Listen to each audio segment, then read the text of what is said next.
Hello students, today again we are here with your chapter number 2, which is acid, bases and salts, with another worksheet, that is worksheet number 10, which is being given to you on 27th of July.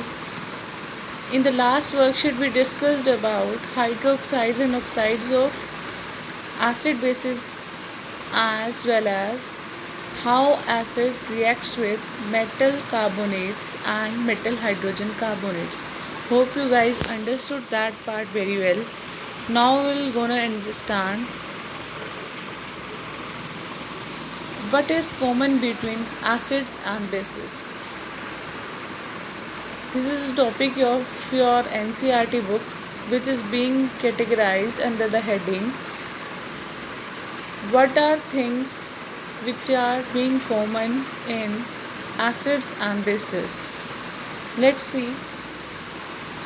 All acids show similar chemical properties. They produce hydrogen gas. As we understood last time, that what is being common in this? They produce hydrogen gas on reacting with metals. And there was a separate test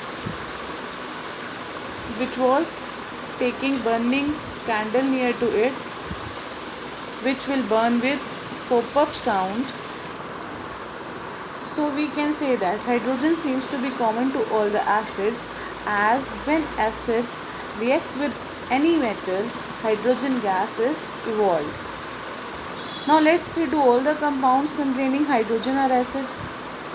अब हम क्या देखेंगे, जो compounds हैं जिनके अंदर hydrogen है, क्या वो एसिड्स ही हैं या कोई और भी है? For example, one of the compound we took here is dilute HCl, that is your hydrochloric acid, and another compound we took here is glucose solution. Its general formula is also written over here, which is C6H12 and O6. It is a carbohydrate containing H in between, hydrogen in between, and this is HCl containing H ions. Both the solutions are taken in the beaker. Here dilute HCl and here glucose solution. With the similar assembly like rubber cork, beaker, nails, switch, bulb, right? The assembly and the circuit is almost same over there. But in one of the beaker we see that the bulb is glowing, and another beaker the bulb is not glowing. Why is it a difference? Because both are having H ions, right? But why this bulb is glowing and this is not glowing? The bulb glows in the beaker containing HCl, as electricity is conducted through acid solution because of dissociation of HCl. That is very important point over here. जो electricity यहाँ पर conduct हुई है, जिसकी वजह से circuit में वो चली है और बल्ब ग्लो किया है, that is due to the dissociation of HCl into H ions and chloride ions. जब HCl किस किस में ब्रेकआउट हुआ है, डिसोशिएट हुआ है H आयन और क्लोराइड आयंस में. Cation present in acid is H hydrogen ion. So this H ion present in acid solution are responsible for their acidic property. इससे हमें पता चलता है कि जो एसिड्स के अंदर H आयंस होते हैं, that are only responsible for their acidic properties. Okay, now let's see another. यहाँ पर बल्ब नहीं जल रहा, हमें दिखाई दे रहा है यहाँ पर बल्ब नहीं जल रहा, because it is having glucose solution. Glucose, ऐसा क्या हुआ होगा कि बल्ब ने ग्लो नहीं किया? इट मीन्स इलेक्ट्रिसिटी कंडक्ट नहीं हुई. इलेक्ट्रिसिटी कंडक्ट कब हो रही थी? जब आयन डिसोशिएट हो रहे थे. It means there is some problem with the dissociation of ions. It means electricity is not conducted through glucose solution because of non dissociation glucose solution into ions, क्योंकि glucose का molecule dissociate नहीं हुआ ions के अंदर, इसी वजह से electricity conduct नहीं हुई, और इलेक्ट्रिसिटी कंडक्ट ना होने की वजह से बल्ब ग्लो नहीं किया। अब एच आयंस नहीं बने यहाँ पर, नहीं बने, जिसकी वजह से कोई एसिडिक प्रॉपर्टी ग्लूकोज सॉल्यूशन नहीं दिखाता। I hope you guys understood what I mean to say, that the property of acids is only due to the dissociation of that acid into its hydrogen ions. Okay? अगर कोई compound जिसमें hydrogen है and still it is not being dissociating into H ions, it means it is not showing any acidic property at all. Okay? Now the next slide we'll see the action of acids in water solution, कि आखिर water solution में जहाँ पर acids होते हैं या basis होते हैं वो कैसे अलग अलग रिएक्ट करते हैं। एसिड्स वाटर सॉल्यूशन में कैसे रिएक्ट करेंगे। HCl जैसे कि एक एसिड ले लिया common, being acidic in nature, वो क्या रिलीज़ करेगा, H आयंस। और आपको यह पहले भी पता है, they turn blue litmus paper into red, but see the word here, it's written over here, it's wet. It will release H ions only when it will be in the solution form, not any in dry state. ठीक है, solution और wet state, moisture भी होगा तो भी वो H ions में टूटेगा और एसिडिक प्रॉपर्टी शो करेगा। अगर मॉइस्चर नहीं है, वाटर नहीं है, then it will not show any acidic property at all. और उसी की वजह से ब्लू लिटमस किस में चेंज होगा, रेड में। Thus the acidic property of the gas is shown only when H ion combines with water forming hydronium ions. यहाँ पर जैसे हम देख रहे हैं HCl is dissociating into H ion and chloride ions, मैंने आपको पहले भी बताया हाइड्रोजन आयन और क्लोराइड आयंस में टूट जाते हैं। ओनली व्हेन विद, अब यहाँ पर दिखाया कि H आयंस वाटर के अंदर they converted into hydronium ions, these are H3O positive, these are called as hydronium ions. ये हाइड्रोनियम आयंस की वजह से ही एसिडिक प्रॉपर्टी शो होती है। ओके, अब है action of basis in water solution. Basis generate क्या करेंगे, OH आयंस, जिनको हम क्या बोलते हैं, हाइड्रोक्साइड आयंस, वाटर के अंदर वो करते हैं। मैंने ये भी बताया था बेसिस जो ये जनरेट करते हैं, जिसकी वजह से क्या होगा, सोडियम पॉजिटिव में टूट गया और Na पॉजिटिव में टूटा और OH नेगेटिव में टूटा। यहाँ आप देख रहे हैं एक्व सॉल्यूशन लिखा हुआ है साथ में, क्यों लिखा हुआ है, because these are dissociating into sodium and hydroxide ions only when they are in water or in wet form. Moisture है कहीं ना कहीं, जिसकी वजह से वो डिसोशिएट कर रहे हैं। Bases which are soluble in water, bases जो सोल्यूबल होती हैं वाटर में, they are called as alkalis. क्या बोला जाता है, एल्कलीज। जैसे कि sodium hydroxide, potassium hydroxide, these are called also called as alkalis. Bases which are not soluble in water, जो एक्सेप्शंस हैं, these are copper hydroxide, calcium hydroxide, these are not soluble in water at all. So हम कह सकते हैं कि alkalis are bases but all the bases are not alkalis. ये सारे के सारे क्या थे, ये सारे के सारे क्या थे हमारे पास, बेसिस थे। क्या थे, bases. All are carrying OH ions, right. So these all are bases, but these all are not alkalis. Only those are alkalis which are soluble in water. Okay? अब हम यहाँ देखेंगे कि आपकी बुक के अंदर भी ये एक्सपेरिमेंट किया गया था। ये बहुत इंपॉर्टेंट एक्सपेरिमेंट है जिसके ऊपर क्वेश्चन भी आते हैं। Let's see what is being there. आपके बुक के अंदर ये एक्सपेरिमेंट है और एक्टिविटी है, जिसके हिसाब से है क्या उन्होंने क्या करा, एक टेस्ट ट्यूब में सोडियम क्लोराइड लिया और उसके ऊपर क्या डाला, HCl, कॉन्सेंट्रेटेड HCl उसके अंदर डाला, तो थोड़ी गैस इवॉल्व होगी। उन्होंने गैस को उसके ऊपर, गैस के वो उसके टेस्ट ट्यूब के मुंह के ऊपर क्या रखा, एक लिटमस पेपर रख के देखा।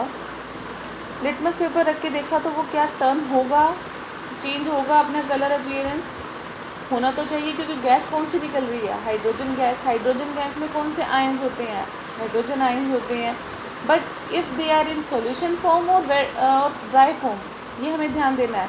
जब गैस निकल रही है तो ड्राई फॉर्म में है, तो यहाँ पर अगर हम इस वाली टेस्ट ट्यूब के मुंह के ऊपर अगर हम लिटमस पेपर रखेंगे, it will not turn into red colour because it is in dry state, ये सॉल्यूशन फॉर्म में नहीं है। जब तक सॉल्यूशन फॉर्म में हाइड्रोजन आइंस नहीं आएंगे, they will not form hydronium ions, और जब तक हाइड्रोनियम आइंस नहीं बनेंगे कोई एसिडिक प्रॉपर्टी शो नहीं करेंगे। Now let's see this time test tube, like this time delivery coke tube में यहाँ पर उन्होंने क्या लगा दिया, बंद करके आगे जो लिटमस पेपर है that is taken in wet form, litmus paper को क्या कर दिया, वेट कर दिया, गीला कर दिया, जिसकी वजह से क्या हो गया, सॉल्यूशन बन गया हाइड्रोजन आइंस के साथ हाइड्रोजन गैस का, और उन्होंने एसिडिक प्रॉपर्टी शो करी, जिसकी वजह से blue litmus turn into red colour. यहाँ पर हमें दिखा रहे हैं कि HCl when combines with water they form hydronium ions and chloride ions.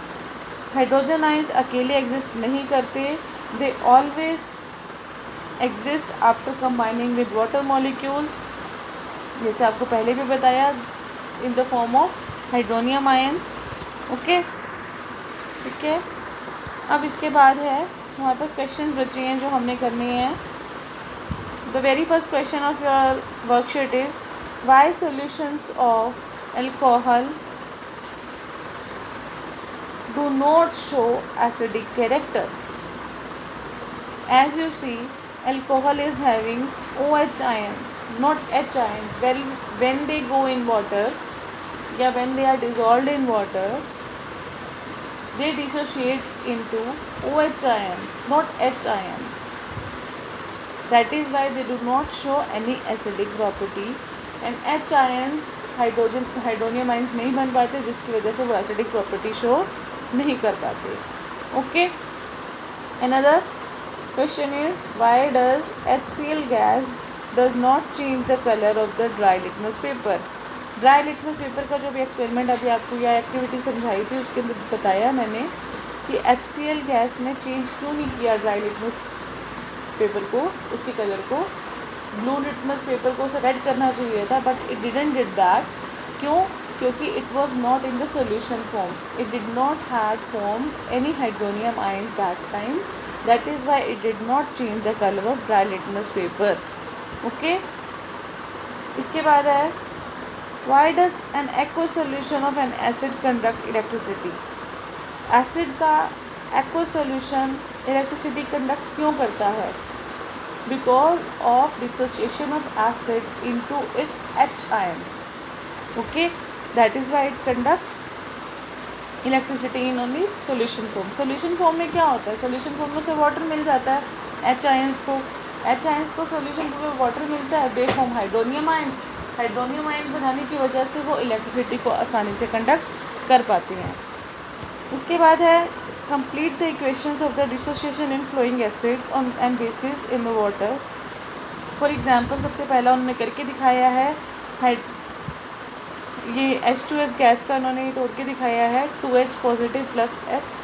हम यहाँ पर करके दिखाएंगे सल्फ्यूरिक एसिड का, ये H पॉजिटिव आइंस में टूटेगा और यहाँ पर सल्फेट आइंस टूटेंगे SO4 minus 2 hydrogen ions. Okay, now MgOH2, Mg is Mg plus 2 OH minus whole 2 OH negative. Okay, H ions hydrogen iodide आइए और आयोडाइड आयंस। ठीक है, hope you getting it. And last question is why does an aqueous solution of acid conduct electricity? It is the repeated question, you can see over here. तो आपको मैंने इसका answer already बता दिया है। Now the main topic that is left is acid to water और water to acid. ये बहुत इंपॉर्टेंट क्वेश्चन है जो आपके पेपर में भी आता है कि why do we add acid to water but not water to acid. या what do we add, acid to water और water to acid. Reaction form में भी आ सकता है और एक्सप्लेनेशन फॉर्म में भी आ सकता है। The process of dissolving acid or base in water is highly exothermic reaction. It is highly exothermic. Exothermic reactions are those reactions in which heat is evolved outside. Okay. The process, जब हम एक acid या base को किसी भी पानी में डालते हैं डिज़ोल्व करने के लिए, तो बहुत ही हाईली एक्सोथर्मिक रिएक्शन होती है। तो acid is slowly added to water with constant stirring. हम बहुत आराम से एसिड को पानी में डालते हैं। जब हमने एसिड को डाइल्यूट करना है तो हम एसिड को पानी में डालेंगे, एसिड को पानी में डालेंगे और बहुत धीरे धीरे डालेंगे, स्टर करते हुए, हिलाते हुए, क्योंकि वो बहुत क्या है, एक्सोथर्मिक रिएक्शन।